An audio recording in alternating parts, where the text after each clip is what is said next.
ਭਾਰਤੀ ਅਰਬਪਤੀ ਅਤੇ ਅਡਾਨੀ ਗਰੁੱਪ ਦੇ ਚੇਅਰਮੈਨ ਗੌਤਮ ਅਡਾਨੀ ਨੂੰ ਅਮਰੀਕਾ ਤੋਂ ਵੱਡਾ ਝਟਕਾ ਲੱਗਿਆ ਹੈ। ਉਸ ਦੀ ਕੰਪਨੀ ਤੇ ਅਮਰੀਕਾ ਵਿੱਚ ਨਿਵੇਸ਼ਕਾਂ ਨੂੰ ਧੋਖਾ ਦੇਣ ਅਤੇ ਸੂਰਜੀ ਊਰਜਾ ਦਾ ਠੇਕਾ ਲੈਣ ਲਈ ਭਾਰਤੀ ਅਧਿਕਾਰੀਆਂ ਨੂੰ ਹਜ਼ਾਰਾਂ ਕਰੋੜ ਰੁਪਏ ਦੀ ਰਿਸ਼ਵਤ ਦੇਣ ਦਾ ਦੋਸ਼ ਹੈ। ਇਹ ਪੂਰਾ ਮਾਮਲਾ ਅਡਾਨੀ ਗ੍ਰੀਨ ਐਨਰਜੀ ਅਤੇ ਹੋਰ ਫਰਮਾਂ ਨਾਲ ਸੰਬੰਧਿਤ ਹੈ। ਇਹ ਖਬਰ ਆਉਂਦੇ ਹੀ ਵੀਰਵਾਰ ਨੂੰ ਸ਼ੇਅਰ ਬਾਜ਼ਾਰ ਵਿੱਚ ਹਫੜਾ-ਦਫੜੀ ਮਚ ਗਈ ਅਤੇ ਗੌਤਮ ਅਡਾਨੀ ਦੀਆਂ ਸਾਰੀਆਂ ਕੰਪਨੀਆਂ ਦੇ ਸ਼ੇਅਰ ਕ੍ਰੈਸ਼ ਹੋ ਗਏ। ਇਸ ਦੌਰਾਨ ਅਡਾਨੀ ਗਰੁੱਪ ਵੱਲੋਂ ਵੱਡਾ ਬਿਆਨ ਵੀ ਜਾਰੀ ਕੀਤਾ ਗਿਆ ਹੈ। ਸਭ ਤੋਂ ਪਹਿਲਾਂ ਤੁਹਾਨੂੰ ਦੱਸ ਦਈਏ ਕਿ ਰਿਪੋਰਟ ਦੇ ਮੁਤਾਬਕ ਅਮਰੀਕਾ ਵਿੱਚ ਗੌਤਮ ਅਡਾਨੀ ਅਤੇ ਉਹਨਾਂ ਦੀ ਕੰਪਨੀ ਅਡਾਨੀ ਗ੍ਰੀਨ ਐਨਰਜੀ ਤੇ ਗੰਭੀਰ ਦੋਸ਼ ਲੱਗੇ ਹਨ। ਦਾਅਵਾ ਕੀਤਾ ਗਿਆ ਹੈ ਕਿ 2020 ਤੋਂ 2024 ਦਰਮਿਆਨ ਅਡਾਨੀ ਗ੍ਰੀਨ ਅਤੇ ਅਜ਼ੂਰ ਪਾਵਰ ਗਲੋਬਲ ਨੂੰ ਇਸ ਸੋਲਰ ਪ੍ਰੋਜੈਕਟ ਨੂੰ ਲੈਣ ਲਈ ਗਲਤ ਰੂਟਾਂ ਰਾਹੀਂ ਭਾਰਤੀ ਅਧਿਕਾਰੀਆਂ ਨੂੰ ਰਿਸ਼ਵਤ ਦਿੱਤੀ ਗਈ ਸੀ। ਗੌਤਮ ਅਡਾਨੀ ਤੇ ਭਾਰਤੀ ਅਧਿਕਾਰੀਆਂ ਨੂੰ $265 ਮਿਲੀਅਨ ਦੀ ਰਿਸ਼ਵਤ ਦੇਣ ਅਤੇ ਆਪਣੀ company Adani green energy limited ਲਈ ਅਮਰੀਕਾ ਵਿੱਚ ਸੂਰਜੀ ਊਰਜਾ ਪ੍ਰੋਜੈਕਟ ਦਾ ਠੇਕਾ ਲੈਣ ਲਈ ਇਸ ਨੂੰ ਛੁਪਾਉਣ ਦਾ ਦੋਸ਼ ਹੈ। ਇਸ ਇਕਰਾਰਨਾਮੇ ਰਾਹੀਂ 20 ਸਾਲਾਂ ਵਿੱਚ $2 ਬਿਲੀਅਨ ਤੋਂ ਵੱਧ ਦਾ ਮੁਨਾਫਾ ਹੋਣ ਦਾ ਅੰਦਾਜ਼ਾ ਲਗਾਇਆ ਗਿਆ ਸੀ ਅਤੇ ਇਸ ਦਾ ਫਾਇਦਾ ਉਠਾਉਣ ਲਈ ਝੂਠੇ ਦਾਅਵੇ ਕਰਕੇ ਕਰਜ਼ੇ ਅਤੇ ਬਾਂਡ ਖੜੇ ਕੀਤੇ ਗਏ ਸਨ। ਹਿੰਡਨਬਰਗ ਦੇ ਪ੍ਰਭਾਵ ਤੋਂ ਉਭਰਨ ਵਾਲੇ ਗੌਤਮ ਅਡਾਨੀ ਲਈ ਇਸ ਨੂੰ ਵੱਡਾ ਝਟਕਾ ਮੰਨਿਆ ਜਾ ਰਿਹਾ ਹੈ। ਇਹ ਖਬਰ ਆਉਂਦੇ ਹੀ ਸ਼ੇਅਰ ਬਾਜ਼ਾਰ ਵਿੱਚ ਅਡਾਨੀ ਗਰੁੱਪ ਦੀ ਸੂਚੀਬੱਧ ਕੰਪਨੀਆਂ ਦੇ ਸ਼ੇਅਰਾਂ ਵਿੱਚ ਭੁਚਾਲ ਆ ਗਿਆ ਅਤੇ ਉਹ ਬੁਰੀ ਤਰ੍ਹਾਂ ਡਿੱਗ ਗਈਆਂ। ਸਭ ਤੋਂ ਜ਼ਿਆਦਾ ਗਿਰਾਵਟ ਅਡਾਨੀ ਗ੍ਰੀਨ ਐਨਰਜੀ ਅਤੇ ਅਡਾਨੀ ਐਨਰਜੀ ਸੋਲਿਊਸ਼ਨਜ਼ ਦੇ ਸ਼ੇਅਰਾਂ ਵਿੱਚ ਹੋਈ ਹੈ, ਜੋ 20% ਤੱਕ ਫਿਸਲ ਗਏ।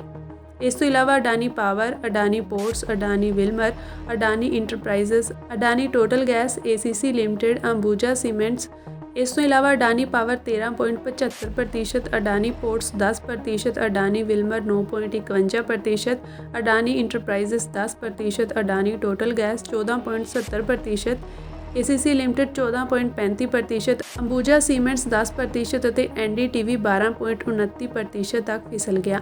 ਹੁਣ ਇਸ ਪੂਰੇ ਮਾਮਲੇ ਤੇ ਅਡਾਨੀ ਗਰੁੱਪ ਦਾ ਬਿਆਨ ਵੀ ਆਇਆ ਹੈ। ਇਸ ਵਿੱਚ ਕਿਹਾ ਗਿਆ ਕਿ ਅਮਰੀਕੀ ਨਿਆਂ ਵਿਭਾਗ ਅਤੇ SEC ਨੇ ਸਾਡੇ ਬੋਰਡ ਦੇ ਮੈਂਬਰਾਂ ਗੌਤਮ ਅਡਾਨੀ ਅਤੇ ਸਾਗਰ ਅਡਾਨੀ ਦੇ ਵਿਰੁੱਧ ਨਿਊਯਾਰਕ ਦੇ ਪੂਰਬੀ ਜ਼ਿਲ੍ਹੇ ਲਈ ਅਮਰੀਕੀ ਜ਼ਿਲ੍ਹਾ ਅਦਾਲਤ ਵਿੱਚ ਇੱਕ ਦੋਸ਼ ਪੱਤਰ ਜਾਰੀ ਕੀਤਾ ਹੈ।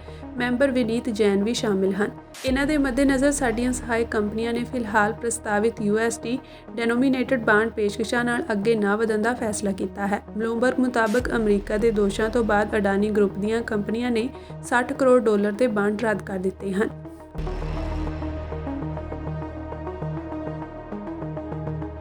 ਭਾਰਤੀ ਅਰਬਪਤੀ ਅਤੇ ਅਡਾਨੀ ਗਰੁੱਪ ਦੇ ਚੇਅਰਮੈਨ ਗੌਤਮ ਅਡਾਨੀ ਨੂੰ ਅਮਰੀਕਾ ਤੋਂ ਵੱਡਾ ਝਟਕਾ ਲੱਗਿਆ ਹੈ। ਉਸ ਦੀ ਕੰਪਨੀ ਤੇ ਅਮਰੀਕਾ ਵਿੱਚ ਨਿਵੇਸ਼ਕਾਂ ਨੂੰ ਧੋਖਾ ਦੇਣ ਅਤੇ ਸੂਰਜੀ ਊਰਜਾ ਦਾ ਠੇਕਾ ਲੈਣ ਲਈ ਭਾਰਤੀ ਅਧਿਕਾਰੀਆਂ ਨੂੰ ਹਜ਼ਾਰਾਂ ਕਰੋੜ ਰੁਪਏ ਦੀ ਰਿਸ਼ਵਤ ਦੇਣ ਦਾ ਦੋਸ਼ ਹੈ। ਇਹ ਪੂਰਾ ਮਾਮਲਾ ਅਡਾਨੀ ਗ੍ਰੀਨ ਐਨਰਜੀ ਅਤੇ ਹੋਰ ਫਰਮਾਂ ਨਾਲ ਸੰਬੰਧਿਤ ਹੈ। ਇਹ ਖਬਰ ਆਉਂਦੇ ਹੀ ਵੀਰਵਾਰ ਨੂੰ ਸ਼ੇਅਰ ਬਾਜ਼ਾਰ ਵਿੱਚ ਹਫੜਾ-ਦਫੜੀ ਮਚ ਗਈ ਅਤੇ ਗੌਤਮ ਅਡਾਨੀ ਦੀਆਂ ਸਾਰੀਆਂ ਕੰਪਨੀਆਂ ਦੇ ਸ਼ੇਅਰ ਕ੍ਰੈਸ਼ ਹੋ ਗਏ। ਇਸ ਦੌਰਾਨ ਅਡਾਨੀ ਗਰੁੱਪ ਵੱਲੋਂ ਵੱਡਾ ਬਿਆਨ ਵੀ ਜਾਰੀ ਕੀਤਾ ਗਿਆ ਹੈ। ਸਭ ਤੋਂ ਪਹਿਲਾਂ ਤੁਹਾਨੂੰ ਦੱਸ ਦਈਏ ਕਿ ਰਿਪੋਰਟ ਦੇ ਮੁਤਾਬਕ ਅਮਰੀਕਾ ਵਿੱਚ ਗੌਤਮ ਅਡਾਨੀ ਅਤੇ ਉਹਨਾਂ ਦੀ ਕੰਪਨੀ ਅਡਾਨੀ ਗ੍ਰੀਨ ਐਨਰਜੀ ਤੇ ਗੰਭੀਰ ਦੋਸ਼ ਲੱਗੇ ਹਨ। ਦਾਅਵਾ ਕੀਤਾ ਗਿਆ ਹੈ ਕਿ 2020 ਤੋਂ 2024 ਦਰਮਿਆਨ ਅਡਾਨੀ ਗ੍ਰੀਨ ਅਤੇ ਅਜ਼ੂਰ ਪਾਵਰ ਗਲੋਬਲ ਨੂੰ ਇਸ ਸੋਲਰ ਪ੍ਰੋਜੈਕਟ ਨੂੰ ਲੈਣ ਲਈ ਗਲਤ ਰੂਟਾਂ ਰਾਹੀਂ ਭਾਰਤੀ ਅਧਿਕਾਰੀਆਂ ਨੂੰ ਰਿਸ਼ਵਤ ਦਿੱਤੀ ਗਈ ਸੀ। ਗੌਤਮ ਅਡਾਨੀ ਤੇ ਭਾਰਤੀ ਅਧਿਕਾਰੀਆਂ ਨੂੰ $265 ਮਿਲੀਅਨ ਦੀ ਰਿਸ਼ਵਤ ਦੇਣ ਅਤੇ ਆਪਣੀ company Adani green energy limited ਲਈ ਅਮਰੀਕਾ ਵਿੱਚ ਸੂਰਜੀ ਊਰਜਾ ਪ੍ਰੋਜੈਕਟ ਦਾ ਠੇਕਾ ਲੈਣ ਲਈ ਇਸ ਨੂੰ ਛੁਪਾਉਣ ਦਾ ਦੋਸ਼ ਹੈ। ਇਸ ਇਕਰਾਰਨਾਮੇ ਰਾਹੀਂ 20 ਸਾਲਾਂ ਵਿੱਚ $2 ਬਿਲੀਅਨ ਤੋਂ ਵੱਧ ਦਾ ਮੁਨਾਫਾ ਹੋਣ ਦਾ ਅੰਦਾਜ਼ਾ ਲਗਾਇਆ ਗਿਆ ਸੀ ਅਤੇ ਇਸ ਦਾ ਫਾਇਦਾ ਉਠਾਉਣ ਲਈ ਝੂਠੇ ਦਾਅਵੇ ਕਰਕੇ ਕਰਜ਼ੇ ਅਤੇ ਬਾਂਡ ਖੜੇ ਕੀਤੇ ਗਏ ਸਨ। ਹਿੰਡਨਬਰਗ ਦੇ ਪ੍ਰਭਾਵ ਤੋਂ ਉਭਰਨ ਵਾਲੇ ਗੌਤਮ ਅਡਾਨੀ ਲਈ ਇਸ ਨੂੰ ਵੱਡਾ ਝਟਕਾ ਮੰਨਿਆ ਜਾ ਰਿਹਾ ਹੈ। ਇਹ ਖਬਰ ਆਉਂਦੇ ਹੀ ਸ਼ੇਅਰ ਬਾਜ਼ਾਰ ਵਿੱਚ ਅਡਾਨੀ ਗਰੁੱਪ ਦੀ ਸੂਚੀਬੱਧ ਕੰਪਨੀਆਂ ਦੇ ਸ਼ੇਅਰਾਂ ਵਿੱਚ ਭੁਚਾਲ ਆ ਗਿਆ ਅਤੇ ਉਹ ਬੁਰੀ ਤਰ੍ਹਾਂ ਡਿੱਗ ਗਈਆਂ। ਸਭ ਤੋਂ ਜ਼ਿਆਦਾ ਗਿਰਾਵਟ ਅਡਾਨੀ ਗ੍ਰੀਨ ਐਨਰਜੀ ਅਤੇ ਅਡਾਨੀ ਐਨਰਜੀ ਸੋਲਿਊਸ਼ਨਜ਼ ਦੇ ਸ਼ੇਅਰਾਂ ਵਿੱਚ ਹੋਈ ਹੈ, ਜੋ 20% ਤੱਕ ਫਿਸਲ ਗਏ।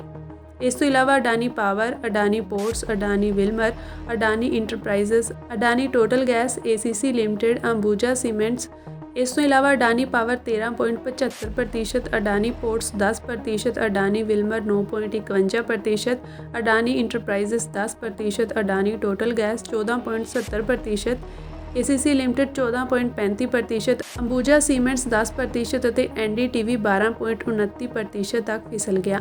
ਹੁਣ ਇਸ ਪੂਰੇ ਮਾਮਲੇ ਤੇ ਅਡਾਨੀ ਗਰੁੱਪ ਦਾ ਬਿਆਨ ਵੀ ਆਇਆ ਹੈ। ਇਸ ਵਿੱਚ ਕਿਹਾ ਗਿਆ ਕਿ ਅਮਰੀਕੀ ਨਿਆਂ ਵਿਭਾਗ ਅਤੇ SEC ਨੇ ਸਾਡੇ ਬੋਰਡ ਦੇ ਮੈਂਬਰਾਂ ਗੌਤਮ ਅਡਾਨੀ ਅਤੇ ਸਾਗਰ ਅਡਾਨੀ ਦੇ ਵਿਰੁੱਧ ਨਿਊਯਾਰਕ ਦੇ ਪੂਰਬੀ ਜ਼ਿਲ੍ਹੇ ਲਈ ਅਮਰੀਕੀ ਜ਼ਿਲ੍ਹਾ ਅਦਾਲਤ ਵਿੱਚ ਇੱਕ ਦੋਸ਼ ਪੱਤਰ ਜਾਰੀ ਕੀਤਾ ਹੈ। ਮੈਂਬਰ ਵਿਨੀਤ ਜੈਨ ਵੀ ਸ਼ਾਮਿਲ ਹਨ। ਇਹਨਾਂ ਦੇ ਮੱਦੇਨਜ਼ਰ ਸਾਡੀਆਂ ਸਹਾਇਕ ਕੰਪਨੀਆਂ ਨੇ ਫਿਲਹਾਲ ਪ੍ਰਸਤਾਵਿਤ USD ਡੈਨੋਮੀਨੇਟਡ ਬਾਂਡ ਪੇਸ਼ਕਸ਼ਾਂ ਨਾਲ ਅੱਗੇ ਨਾ ਵਧਣ ਦਾ ਫੈਸਲਾ ਕੀਤਾ ਹੈ। ਬਲੂਮਬਰਗ ਮੁਤਾਬਕ ਅਮਰੀਕਾ ਦੇ ਦੋਸ਼ਾਂ ਤੋਂ ਬਾਅਦ ਅਡਾਨੀ ਗਰੁੱਪ ਦੀਆਂ ਕੰਪਨੀਆਂ ਨੇ $60 ਕਰੋੜ ਦੇ ਬਾਂਡ ਰੱਦ ਕਰ ਦਿੱਤੇ ਹਨ।